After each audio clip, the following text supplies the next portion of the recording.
Welcome to the Quick Stop F1 podcast. My name is Mario, and you could have been anywhere else in the world, but you're here with us, and we appreciate it as always. With me today is the person who will be writing a book on how your podcast is going to pop off. Just give her like three years. The person who can pull off any headphones. I use these earbuds because I don't like how my hair gets flattened when I use actual headphones. And then Tasha's over here using those headphones and looking great. So like it makes me a little jealous.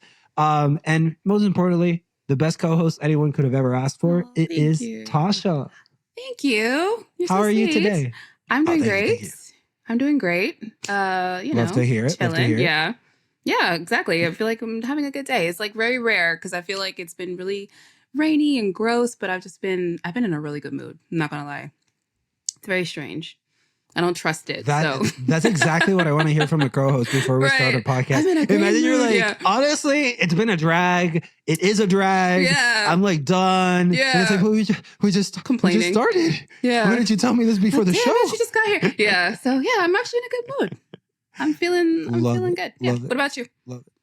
I'm really good. Yeah. Had a great day. Mm-hmm. And it's always our pre-shows are always so much fun that it really like gets me hyped for the episode. Yeah.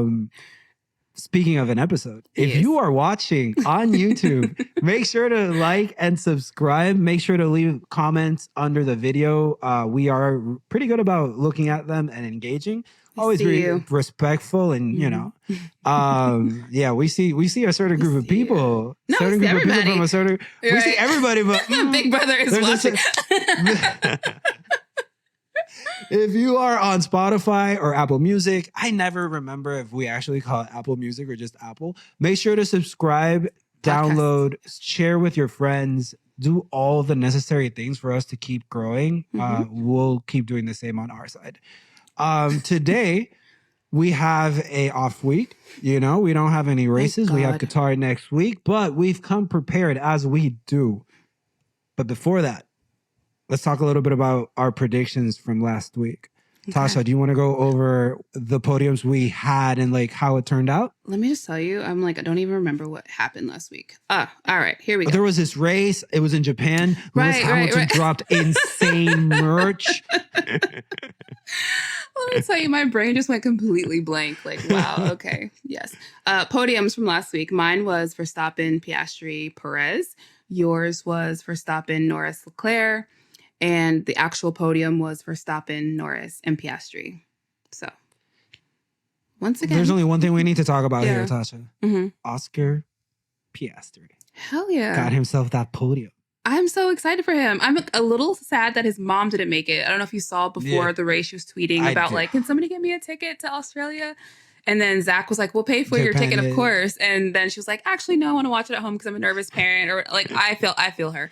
I couldn't have a kid as a professional athlete. Like, I don't know how they are able to like function. Like, I'm thinking they get the best prescriptions, but just for Sunday. Yeah. Because like, I can't imagine, like my mom stresses out about growing up. Imagine instead of whatever you stressed your mom out, you stressed her out with like, I want to drive around a race track at 206 miles per hour. Yeah. Okay. Like, thanks. I have a helmet. Exactly. I have a helmet. They have all these new innovative things that keep me safe. And then she's like sees on TV every week Lance Stroll like ripping his car in half. Like thanking God that's not her son. Like Tasha. Lance Stroll did Lance Stroll like that. But yeah, anyway, I was like, I can't imagine like wanting to be there, then deciding not to go, and then your son gets his first podium in F1. Like, damn, I would have wanted to be there for that. So yeah. If anything, I think Mama Piastri can be like, oh, he'll get more at B5. Right, yeah. And more, I believe that one. Absolutely. I believe it. Yeah.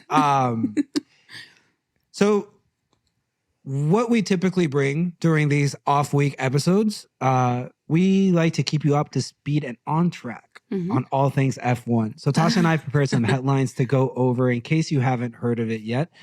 Just a little bit of it in case you missed it. Tasha, what do you got for us first?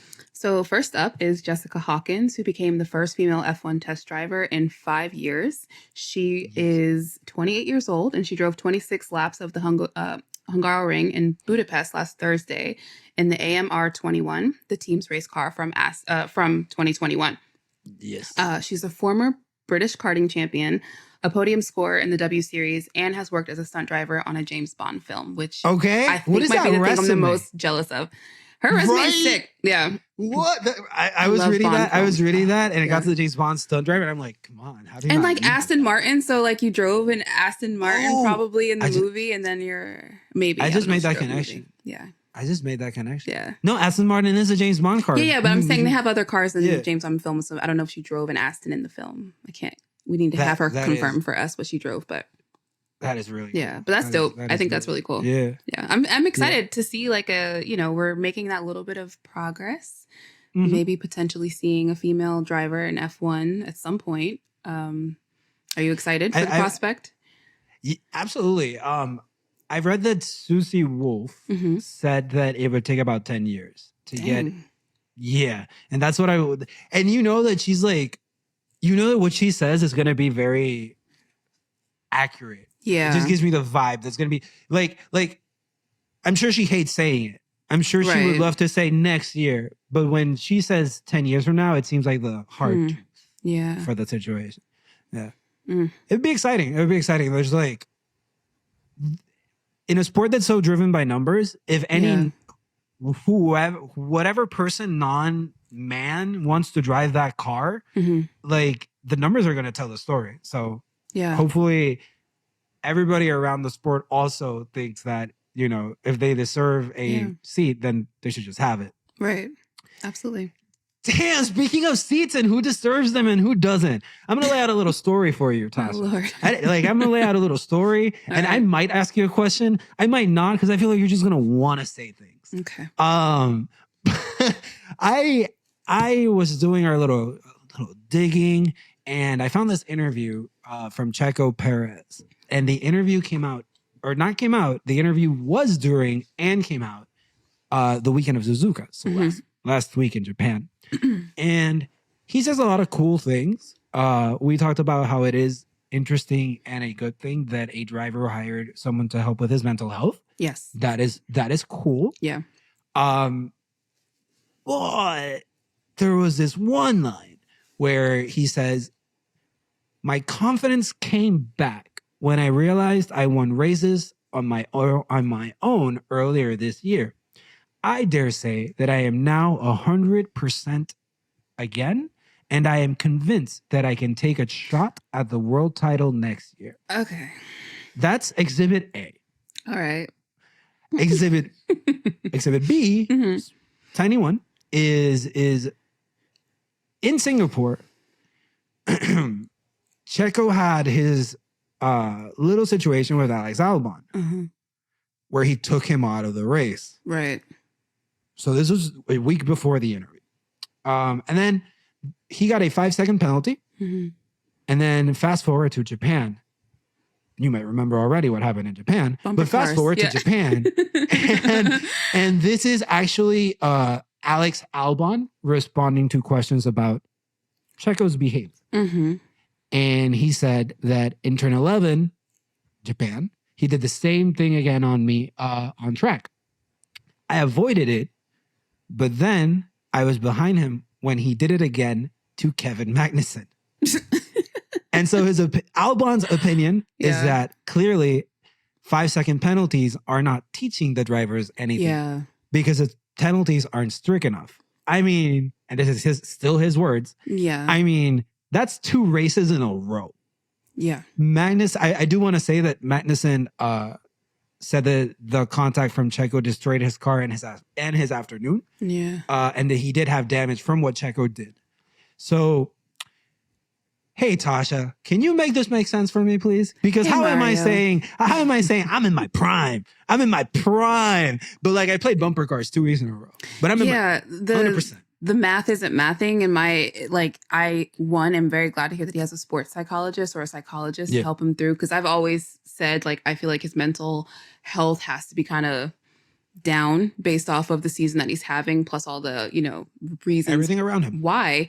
But lately, I just feel like he's been regressing on track. Like the amount of accidents and errors that he's been having in the past couple of races alone are appalling to me. Because it's just why are you playing bumper cars. You were in an F1 car. What are you doing? Like when they DNF'd his car, or excuse me, they brought it into the pit. they DNF'd it. And then they were like, we're sending him back out. Temporarily DNF. They're like, we're sending him back out. All I could think was like, is he going to hit somebody like on his one lap to serve his penalty? Because I don't trust him to not hit anybody. Absolutely. I mean, track record, you know? Literally, like your track record is once, crazy. Twice, 3 times, you know? It's like, come on, sir. Yeah, so I feel like Checo has actually lost it. I do not think you don't believe he's at 100%? No, I think that's something he's telling himself. Yeah. I think that honestly is something he's telling himself, but his actions are like completely opposite to that. Like there's no way. If that's you at 100%, do you know what I'm saying? Like you're hitting people at 100%. Go home and raise your family, my guy. You were not able to finish the race in like the fastest car on the track. You had Kevin Magnussen turned around staring you in your face at some point. What? That's 100%? Okay. That's 100%. I hate to see him like when he's at 50, like, you know what I'm saying? Like, this is the best that it gets. Please don't let it drop under 100. The race starts, he 360 takes out everybody. Like a propeller, it just takes out everybody. Everybody's gone. Yeah. Look, Tasha found a really good like stats article thing that I don't think we're gonna like focus on during the show, but I just want to mention to like just to like put the nail on this little coffin that we read about driver spending because of damages. Yeah. For every driver in every team, Mr. at 100% has spent. Red Bull has spent because of Sergio's damages $2.5 million. That's nuts. He is number 3 on the list. And he had their whole floor in 4K at Monaco. Like in 4K. Not in 4K, not the floor to see in 4K. Like no Adrian potato Newey was pictures, like, girl, no SD, no standard. Nothing. It was for a 4K. Free? It was for free. Some people gotta pay for that. You know what I mean? Like what? Like, bro, Adrian was so pissed. He was like, because never mind. I think that's insane to me. That not only have you done that much damage to the car, but all the state secrets are out on TV. Like, you cannot be trusted in that car. You know what? He's super lucky though, because Verstappen is actually 20th on the list because he spent 0.2 million. That was probably like the little bit of money they spent to get that bird out of his brake duct. And that wasn't even him, you know. Like, right? That was just nature. Yeah. They were like, we got to give Max some sort of money for this to not make Checo look terrible. Yeah. Honorable mention, and this is completely aside, but like Lance Stroll, 2.6 million, Fernando Alonso, 0.4 million. Christ. Moving on. No, but any final thoughts on like at this point, right? Because at this point, you can't trust him, but you can't trust the team. It feels like it's just gonna. It just feels like it's going to fall apart, which would be cool if it does, because if Lewis Hamilton keeps scoring how he's scoring and Checo actually keeps scoring how he's scoring, it's very likely that Hamilton will be second in the championship. Yeah. And that would be cool. I think that would be funny. Yeah. That would be What hilarious. do you have next up? Yeah. So, speaking of people who are crash prone, Logan Sargent. Was that a segue, Tasha? I tried. I'm sorry. That was so good. I'm trying. But yeah, speaking of people who spend a lot of money for no reason, Logan Sargent, it looks like he's going to keep his seat at Williams, according to team principal James Vowles, who says, quote, Logan has very clear targets that he has to hit before the end of the season, and we're working with him continuously. That's the important point. We're working with him. You know, Tasha, it's weird because Logan has hit so many targets this year. He's at the wall. He's at the gravel. Like he's hit so many walls. He says, like, how many more targets? Actually, maybe stop hitting targets. Start hitting numbers. Like, bro, maybe it's a translation problem. Start hitting the finish line. Just like get through a race. You know what I'm saying? Like with your car intact. With the whole car. Yeah. It can have less gas. Logan, it can have less gas. But it needs all 4 tires need to stay on the car. both wings. At all times. It doesn't count if it's like rolling next to you. Yeah. We're saying, you know. So anyway, he continues to say, that's the important point. We are working with him. We want him to succeed and we want him in the car next year. This is very much on us as well. Yeah. Do you have any thoughts on that? I wonder, how does it, I don't know. Why do you think we would be talking about Logan Sargent? Well, we want Logan Sargent. We want him to stay in the team. Is it team not needing, but team getting good PR? Do you think James Vowles actually thinks like, because it really seems like if Logan Sargent was an American, for example, and we are American, this is in no way anything like that. America was a very, very untapped market, the United States of America. Untapped market for the Formula One ecosystem until Drive to Survive. So like, we try to get an American driver to participate. Yeah. Do you think all of that plays into why he still has a seat? Why we're talking about it this way, like, etc. I mean, yeah, I think being an American definitely helps his case. They're hoping to break through this market, and I think for me as an American, like, I don't check for Logan Sargent. Like, when he crashes, I'm like, oh, he's here. Like, you know what I'm saying? Like, I don't know where he is most of the time in the races or whatever, unless something's happening to him. So there's that. I as like, to have an American, just to have them, that's how it kind of comes across.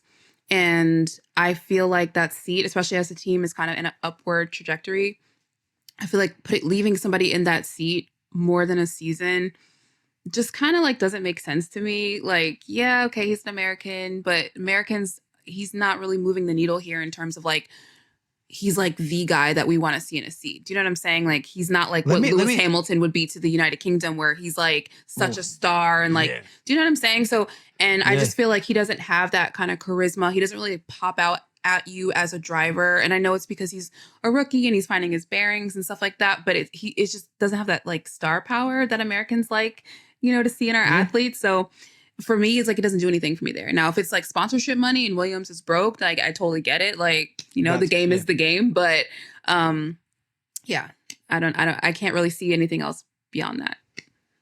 Do you think he's making it more difficult for a future American driver? No, I don't think so. Okay.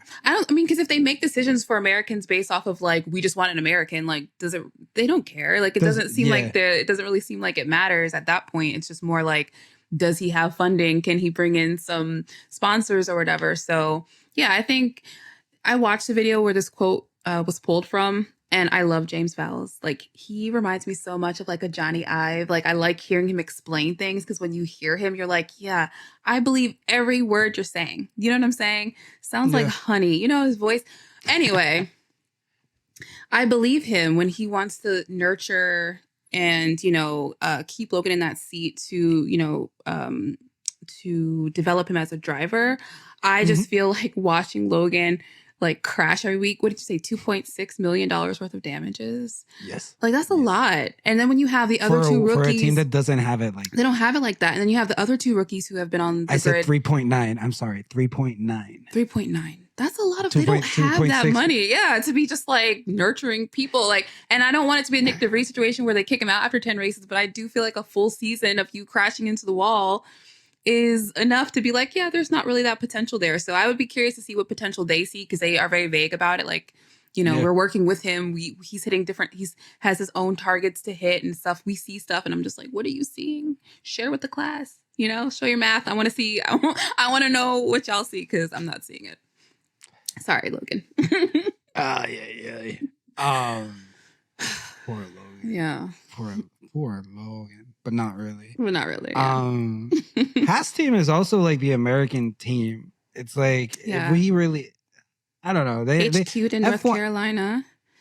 Yeah. Yeah. I actually drove past their headquarters one time, like driving for work for something, and I did not know that they were headquartered there. And I had a double take. I didn't have anyone behind me, so I was like, "Whoa, look at that!" Oh my God. I don't understand. okay, I'm going to derail this, but when I was reading James Val's and I was reading his comments, I thought, hey, there is someone who has a new position, is in a new job, and seems to be handling it very well. Yes. Because I don't think anybody has a negative comment. Not that Williams is perfect in any way, but I don't think anyone has a negative comment about how James Valls has carried himself and the team this year. And then I think, because of drama, and then I think there is Toto Wolff in a new situation that he hasn't been in before, where he's losing a lot more than he was before. Yeah. And he's not handling it very well. And it's just like two spectrums of like two people that were put in new positions, and one person that's clearly flourishing and one person that's like bumpy. Yeah. I mean, I guess also the difference would be the expectation. I mean, Toto Wolff's team, their expectation is that they win, and they're not. So there's that pressure. But I think James is in a unique position where, like, obviously he wants to prove himself as a team principal, but there's not really much pressure on him to like do much more than what Williams has been known to do in the like most recent, you know what I'm saying? Like, they're not expecting a lot. So even just like seeing the car be able to perform better at certain tracks is like, oh, that's a surprise. You know, seeing Alex bag points, you know, every other race or so, it's like, oh, that's a surprise. So it's like they're exceeding expectations that are already low. So it's like, you know what I mean? Like, that pressure is different. But I do agree. Like, I feel like James is handling it very gracefully, like, regardless. Like, he's come in from the start and has just been very like calm, cool, collected. And I feel like in a leader, and especially in a situation like with Williams, like, they're trying to build from, you know, the ground up now at this point with a new team. You need that. And so I think it's important that he has that demeanor and brings that kind of characteristic to the role. But yeah, I feel like next year there might be more pressure. You know, what can you guys do next year? You were able to do a lot with this car and with this team. So what could you do next year? So I'll be curious to see how Logan fits in that puzzle. I will be too. I will be too. Yeah. Yeah. So for the last little thing, and I saw this all started because of a Reddit user, RIRRUTO10. I saw that he had posted a points scored by drivers since Silverstone GP. And I just wanted to highlight certain things. Obviously, once you ignore that Verstappen has 171. In second and third place since Silverstone, Lando Norris with 91 points and Hamilton with 84. And I just saw that and immediately thought, like, this is a very good example of how McLaren just is. We've said it so many times, but like, all stats keep coming on how McLaren has really turned it around. Yeah. The amount of points scored, like Oscar has 52. Like, they've scored 143 points as a constructor, which puts them in second place, obviously, because Red Bull. Right. And so I'm really dying to know more about. I hope McLaren like puts out actual more. Obviously, it's got to be somewhat hidden, not somewhat ambiguous, but I'd be really interested to see like what worked so well for them, other than having two good drivers. Right. It really is crazy how they've improved. The other thing, because drama, I was very interested in that since Silverstone, Mercedes has scored 127 points, and out of those 127 points, the allegedly slower Sir Lewis Hamilton has exactly 67% of those points. So all of this George Russell talk, all of this like, oh, you guys are being so mean, or like all these people that stand George Russell so much, the Grussel sprouts. It's like, did you just? I didn't make that up. Actually, that's what they call themselves. I think. Yeah. What? What is this? What? What has this man done to call yourself a Russell sprout? Grussel sprout. Even worse. What? He could pay me. He could literally pay me. I'd be like, no, thank you, sir. Yeah. No, thank you. I don't want that. No, please, no. Hard pass. Russell. What has Russell done for these people who like go to bat so hard for him? I need to understand. He has I need to understand. You know, you cannot say one thing out of that. If they don't like what you have to say about George Russell, you're done. Like, they go so hard for him. I would love to know also what he has done in his career that has y'all out here doing the absolute most. But that's a conversation for another day. I think we can always talk about that later. But yeah, it's been interesting. If you're watching on video, if you're listening on Spotify, you've just missed a masterclass of Tasha like carrying the team for a second. As I fiddled like an idiot. Let me just say that Chris has said, "Don't touch your microphone" about 150 times to me. So yeah, but like I yes to everything you said. I need to understand what George Russell has done for these people. I need to understand. Yeah. Just let me know. Because if he DMs you and he's like, "Yo, thank you for the support," that's really cool. Mm-hmm. That's neat. Like if Lewis Hamilton DMs me, please DM me. Like that would be cool. But okay. I'm gonna talk about these numbers maybe on a different episode or something. But I am like what really made it interesting to me, for anyone who cares about stats and stuff, is that we've done 16 races now, so we can do a first 8 races, next 8 races, and compare how it's been so far. Yeah. But that is that for the in case you missed it section. Remember, if there's any topics or you want to give us your opinions on for this in case you missed it, or you have any topics for future in case you missed it, let us know. Remember, just hit us up on socials or on the YouTube comments. But we have one topic, a deep dive until we find out better naming conventions for our things. Deep dive on one topic that I think a lot of people had I know a lot of people had opinions on. Yeah.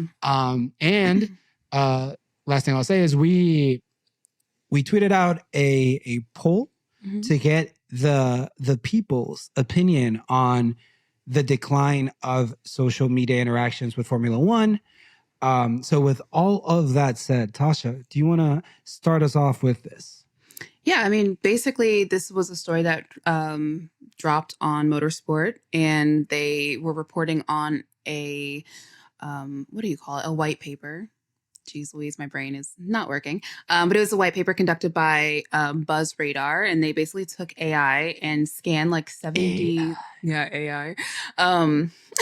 They scanned basically F1 social interactions and just did all this like analytics on it, and found that in like the first 5 months of 2023, there was like a 70% like decrease in social interactions and engagement across F1 social media. So it kind of plays into what everybody has been observing. At least some people are observing it. Some people are pretending they're not seeing it. But those of us who have our eyes open, we see. And so we've been observing, it. And I think this is, again, about like F1's like official channels. Like, you know what I'm saying? Like their Twitter, their TikTok, their whatever they have, Instagram. I can say for myself, I actually don't follow them on any of those platforms. I occasionally will come across a tweet and like, quote tweet it or something, but I don't actually go to their pages looking to interact with the content. So I thought that was interesting that that's a great point. Yeah. I don't know, like I can get into why maybe a little bit later as we kind of discuss it, but I just thought it was like an interesting study because I was like, yeah, like for me, at least I can definitely say like, I don't interact with any official social channels. Yeah. What about you? I go to F1. I go to the F1 Twitter to check schedule.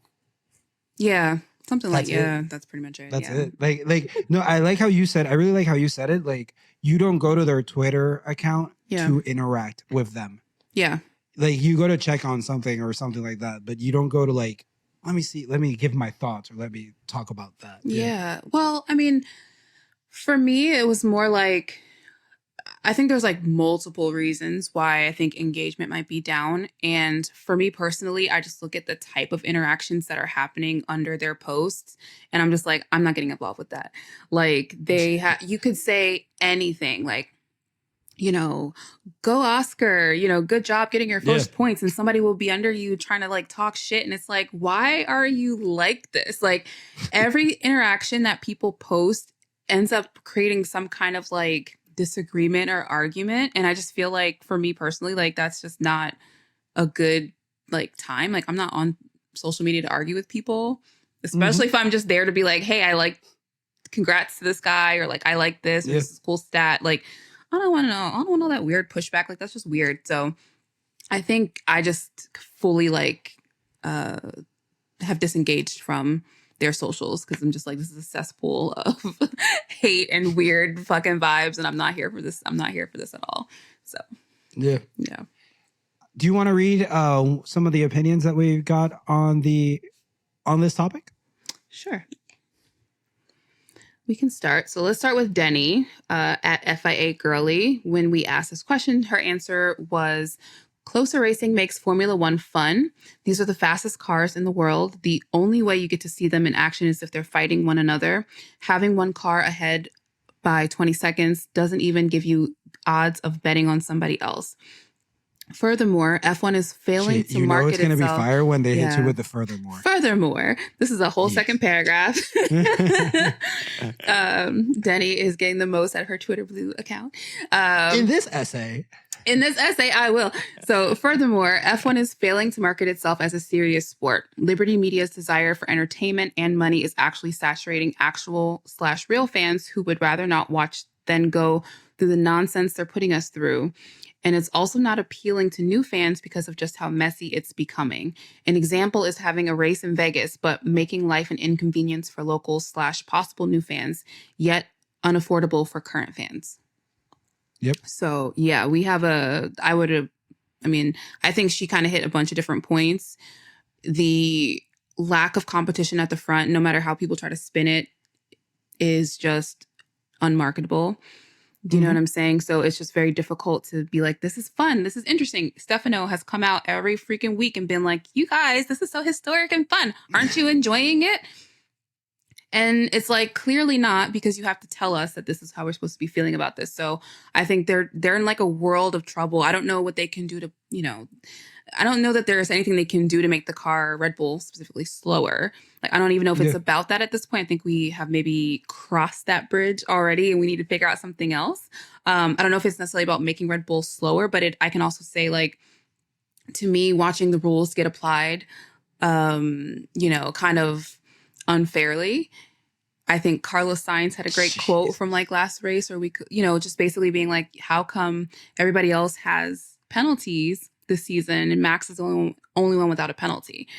And it's like the unfair application. It's like, you're already winning, so why are we making it? Because he's never done anything worth a penalty. Yeah, not three things in a race. So I think the favoritism, it just isn't going to go down well. So I think having those type of week in, week out sort of issues at the forefront, like, you can't make them slower, but you can give the guy a penalty if he does something worthy of a penalty. And I think you're just creating all of this distrust in the governing body and the sport itself. So yeah, it'd be hard to come back from that. For the Red Bull fans who watch but don't subscribe, understand that this is literally like a sport of 10 teams, 20 drivers, and 1 out of 19, 1 out of 10 are dominating in a way that everybody else is losing. Marketing is losing, like. So it has nothing to do against Red Bull. It has more so to do with, like, there needs to be more balance. Yeah. Anyways, I wanted to read this. I can't believe I messed it up already.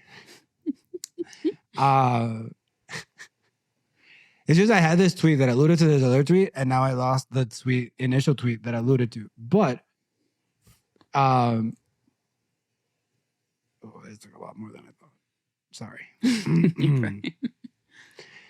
Magida, hey girl, sent us to Hazel Southwell. Mm-hmm. Hazel Southwell had a very good thread.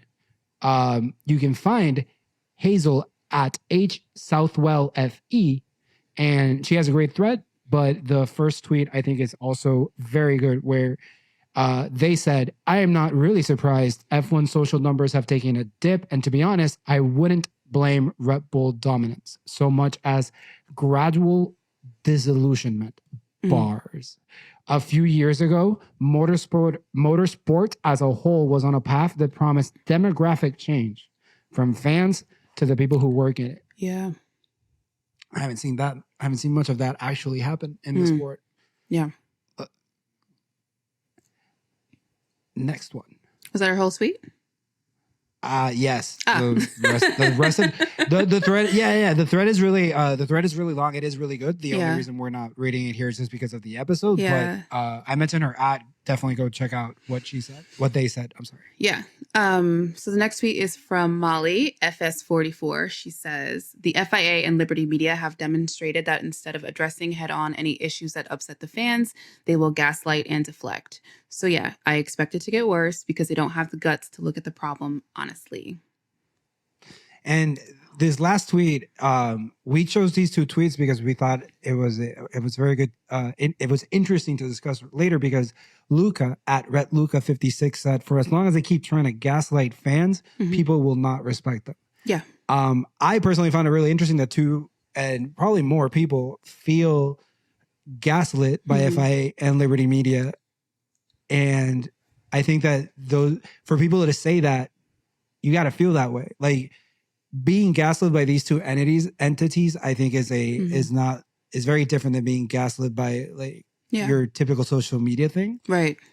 Do you agree with? Have you felt gaslit by FIA, F1, media, Liberty Media, etc.? Oh, absolutely. I feel like I've used the word gaslit and gaslight like at least 50 times in 1 year.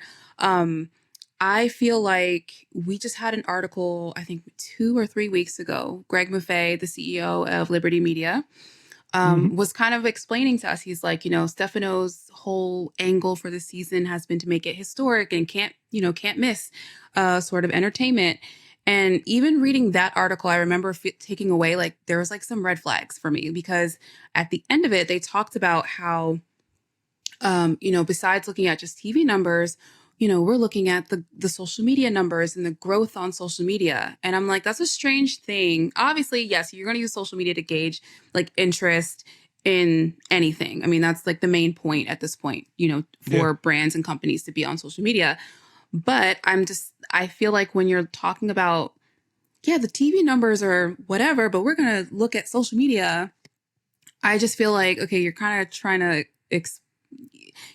explain your way out of something. Like, something is not right there. You know what I'm saying? Like, you're kind of saying a lot without saying it. That it sounds like you are struggling, but you're trying to find other things to prop up that, growth, to be like, this is growth.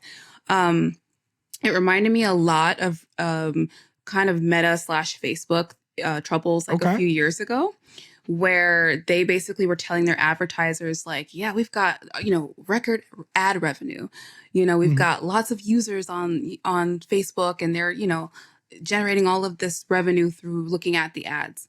And then it turns out that something like 10% of these accounts that they were telling their shareholders and stuff were actually like fake. They were duplicate accounts. Yeah. Basically, these people were not watching ads. So these ad numbers, this ad revenue is like super inflated and they're lying, basically. I do remember it cost Facebook something like, I want to say like $20 billion. I could be making this up. It was a lot of billions of dollars. I'll just say that. Yeah. And they took a huge, huge hit in the stock market because of that, because what they sell to advertisers as like, this is our product, because that's all Facebook has as a product, is its users. So the minute it's looking like usership is going to decline, now it looks a little sketchy to people who are trying to invest in your company. And so for, I think like the first time in like 15 years or something like that, Facebook numbers are actually down, which is crazy. But the reason why it reminded me of like what's happening in F1 is kind of the same thing, where it's like you have a CEO and people who are in leadership positions being like, our numbers are up. Everything's up. And I'm like, whenever a CEO of a company says that now, my antenna immediately goes up. Yeah. Because like, why would you be telling us that unprovoked? Like, do you know what I'm saying? Like, why are you telling us that? It's literally Stefano telling us everything's good. This is history. Great. Yeah. It's like, you said it. If you have to tell me how to feel about this product, then product's this not is good. Because it's not how I feel about this product. Yeah. So that's kind of, I saw all of this and I'm just sort of like, suddenly all these articles that have been coming out make like a lot more sense. Because and this is assuming that their data was like correct and they used AI. Like, I don't know how else they, what else they use to get these numbers. But like just assuming, even if they're like somewhere in the ballpark, like we're not even talking about a dip in numbers, like a 70%. That is a drop. We're like falling off a cliff. It's not when you test the waters. No. It's not when you're like, is this cold or hot? It's like the whole cannonball thing. Like we out here like. Yeah, like you're free falling at that point. So yeah, that's not a dip. We're not talking about a dip. So yeah, I just thought I think the whole thing is a little sketchy to me. It's giving, it's giving Emperor has no clothes kind of vibe. So I'm just kind of like, I'm gonna like sit back and watch, because obviously we don't know for sure. I mean, like you have this third party company saying like this is our analysis of the situation. And then you have F1 saying, well, their analysis is wrong. These are the actual numbers. They did refute the claims by Buzz Radar. And I'm sure they would. Yeah. I'm sure they will. And I'm sure they will again and again. I was like, what's the over under on like Stefano like actually saying something about this? Like how soon will he say something about this? In Qatar, for sure. Yeah, well, for sure. But they like within like a few hours of my tweet. Oh, I hear what you're saying. Racing 365 did an article with F1's numbers that they provided them. So check out Quick Stop F1's short that Nyasha put out to learn about the connection between that website and I F1, wonder if you want to know why that website and why those numbers, go to the short and Nyasha will explain why. Yeah. I will say the last thing that I found interesting about this article, numbers aside, was more so the adding the context of like, it's not just that the engagement is down, but it's also that they're starting to see negative word associations with F1. Yeah. I think boring came up. What was the other word in the article? Oh, wow. Brain fart. Sorry, guys. Boring was the one. But either way, it's like boring is not something you want. It's like when you go on Twitter during races, you see boring, you see cheater you see AD21. Yeah. So it's exact fix, which is actually a banger because with the I, with credit, the one. Credit where credit's due. Credit where credit's due. Fixed, But F1 might have come up with that one. Be like, guys, but a great hashtag. We just gotta use it. Listen, it's slander, but it rocks. It's slander, but it's so creative, Damn.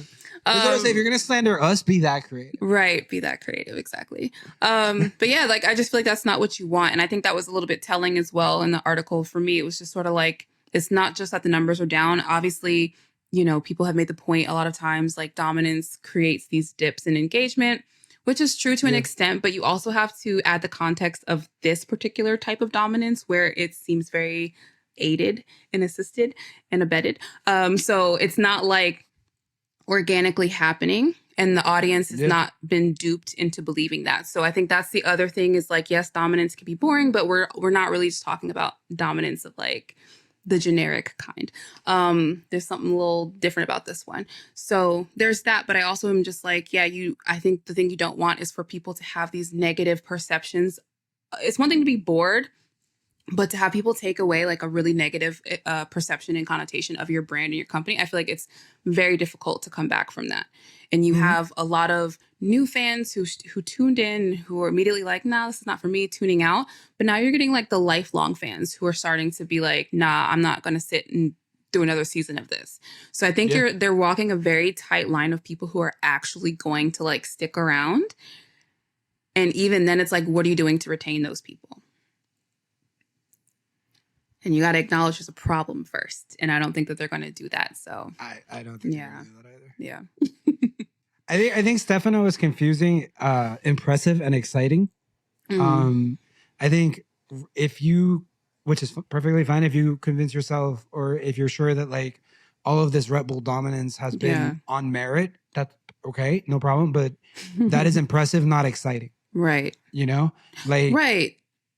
I am impressed by the accolades, but the reality is that product isn't exciting. It doesn't make it entertaining. I mean, I remember I always bring up tennis because that's my sport, but I remember there was so many years where Roger Federer was like winning everything. Like there were certain matches where you just knew like the guy playing him wasn't going to make it. It would be like 2 hours, 3 hours tops. I didn't tune in for that. So it's not necessarily about disliking the person being, dominating. It's just more to say like, it isn't that exciting to watch. Like, every sport does go through that period, but it's still very much like you've got to still do something to retain that audience. Tennis doesn't have the problem of like helping Roger Federer win championships. So that's the difference, is that when I finally came back around, my perception of professional tennis wasn't this is full of cheaters and liars. So yep.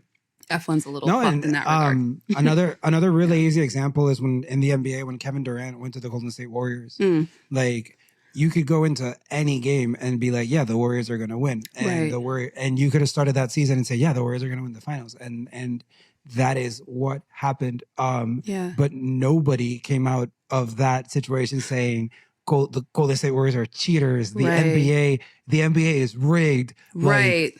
Like we had a difficult time on Twitter where it was like everybody hating on the Warriors. Right. But really what they were hating on is the fact that this is impressive, not exciting. Right. Like exactly.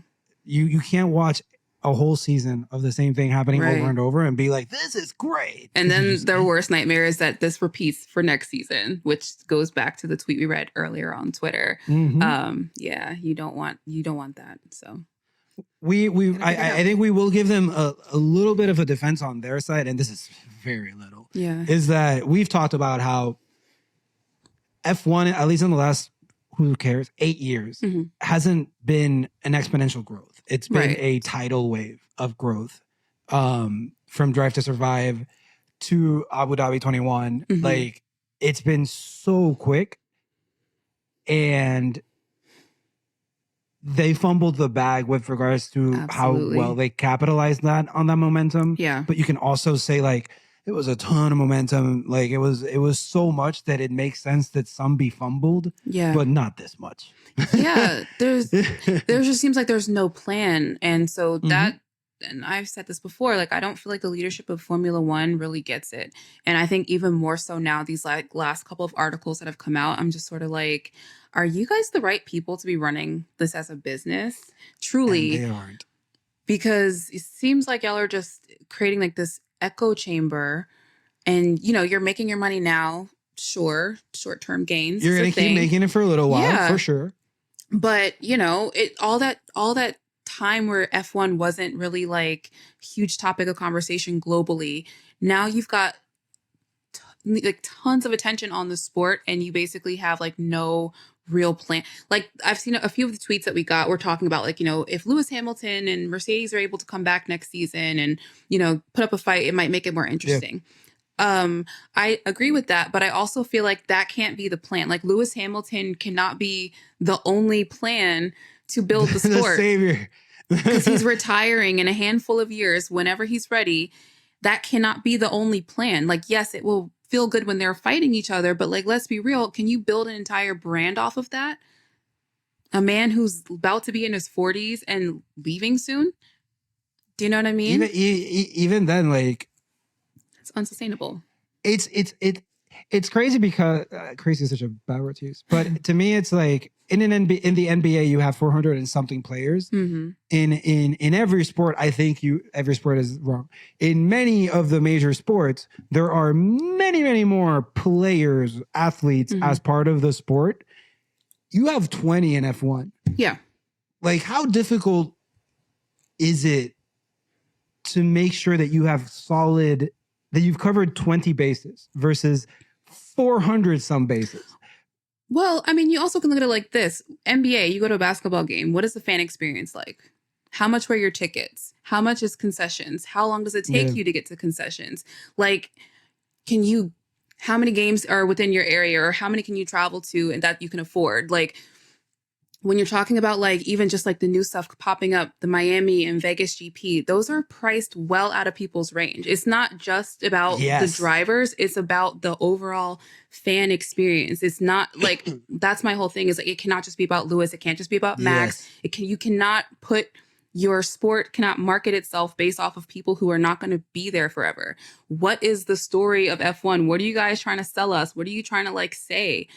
And right now, it just seems like corruption. Like, that's the whole storyline. Like, I can't even understand why they're not like panicking and thinking like, oh yeah, we're gonna like, just write it out and see what happens. Like, that's not a game plan. And you want people to give you money to invest in your business. and you have no fucking idea what you want to do with that money. Like, what are we doing here? And then you have an adversarial relationship with your fans, people who are driving or flying to GPs. Like, you have a relationship where people feel like they're being gaslit, and you want people to tune in. And then we're talking about whole weekends. It's not like an NBA game where it's just the one, couple hours. On a Tuesday, on a Thursday, 2 hours. I got to drive 20 minutes to get there. I can Uber if I want to. I didn't catch this game. I got 40 others to catch. Exactly. So we're talking Thursday if you're into the press stuff, but Friday through Sunday. Are you really going to be able to retain that with this, the way that it's going? I don't see it. I don't see it. And I don't see the people leading it as the people getting them out of this either. Just a really good example of everything you're saying is like, even if you go to like Boston, where Boston fans are very like passionate, very like Boston till we die. Yeah. But if you are repping the other team, you are not actually worried or anything about you going with a Golden State Warriors hat or shirt, for example. Right. You're going to get booed and played around with. It's like the Bloods and the Crips. Like, you're not going to get like shot at. And you're not. But like, we have people who legit show up to these races in Zandvoort or show up in Belgium and like can't wear a Mercedes hat. Right. Like, and it's like, that's wild. That's a terrible fan experience. Exactly. Like, all for rivalries, all for like pleasant shit talking, all good. Yeah.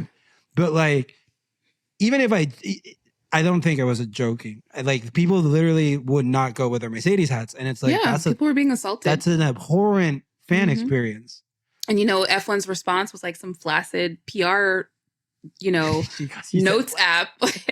It's so weak. Like, don't do that, guys. Be nice to each other. Like, that's bullshit. Like, nice. Do something. Do you know what I'm saying? We all just get along?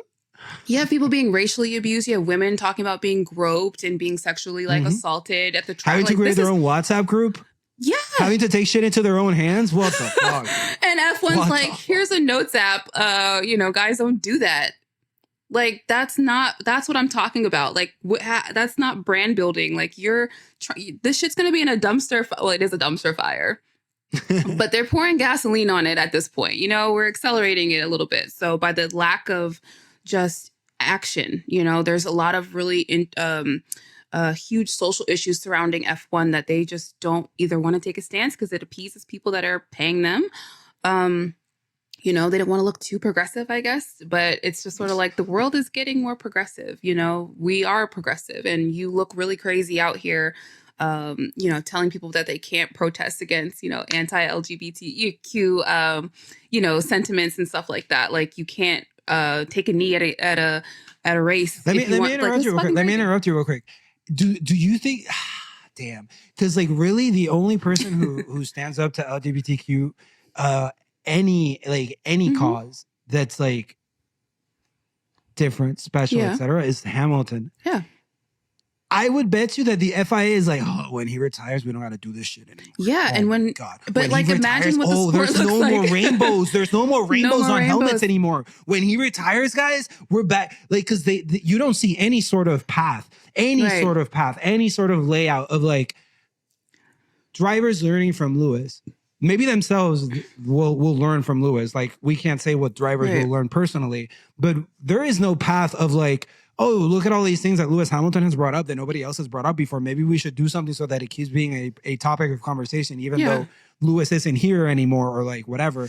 It just feels like it's going to revert to pre-Lewis. It will. And that's, he's gone now. But I'm like, I don't know if they don't understand how that will like damage your sport. Of that. Yeah, I don't know if anybody understands. Like, I want to take somebody by the hand and be like, do you understand what's about to happen? When this one person the fact that if one person leaves, all his fans go, but not just that, all the motherfuckers who hate on him, because they're not here for, you're not really a fucking George Russell fan. You're a Lewis Hamilton hater. And when Lewis Hamilton isn't here, and it's boring on Twitter, because let's be fucking for real, like, nothing's happening unless it's Lewis Hamilton's fans talking about the newest shit that he dropped, newest merch drop, newest selfie. Like, look at that merch drop. Newest lap, best lap. Like, yes, like, come the fuck on. These Twitter interactions, the social interactions are like Lewis Hamilton, when he takes all that with him, like F1 is fucked. Because y'all don't talk to each other in a normal way. You can't even have a conversation. Everything dives into like racial slurs and just like being rude and mean and nasty. I hate to say this, but like so many of people's plan A's, when there's not hopefully there will be. But if Lewis Hamilton leaves and there is no black driver on the grid, people lost 75% of their insults. Maybe even 90% of their insults. Because like once the race card is over, like, they literally don't have anything else, because that's what they go to always. With their time. Yeah, it's just I feel like I don't think people are like really seeing the situation at hand, and I'm like looking back and I'm like, this is gonna be real interesting in about 5 years if we make it that far. I'm not wishing on anybody's downfall. But I see it. You don't wish for the downfall, but you're also I'm not going to stop it. Yeah, exactly. You love the beach, but if there's a huge ass wave coming, I can still see it. Right. It's still coming, you know? I think you said so many great things, but one of the things that stuck with me the most is like, there will be no accountability. There will be no Stefano saying, these things were incorrect. We are doing these things now. They're not going to do that. And that's not going to happen. Yeah. Ego is a hell of things are either going to just get steered in the right direction, which would be very surprising. Yeah. But like, there will never be this and this was incorrect. We should do better. Yeah. Accountability is not happening. Not like that. Not happening. Not like that. Tasha, any final comments or thoughts on this? I think you I don't want to say bars, but bars to everything you said. Like, I'm over here just listening to you. I'm over here just listening to you. Well, I tell you a lullaby about my F1 thoughts. Yeah. No, I don't have any more thoughts. Not that I can get in like the next 2 minutes. No. Yeah. I'm sure we'll keep talking about this topic. Yeah. It's on our radar now, especially so now we can like see how it is in the end of the season. Yeah. Like once the next season starts, we have this as a bullet point and like, oof, wonder if Red Bull wins the first 3 races. What do we do then? Panic. Yeah. But dude, I hate that you said panic. Panic at the disco.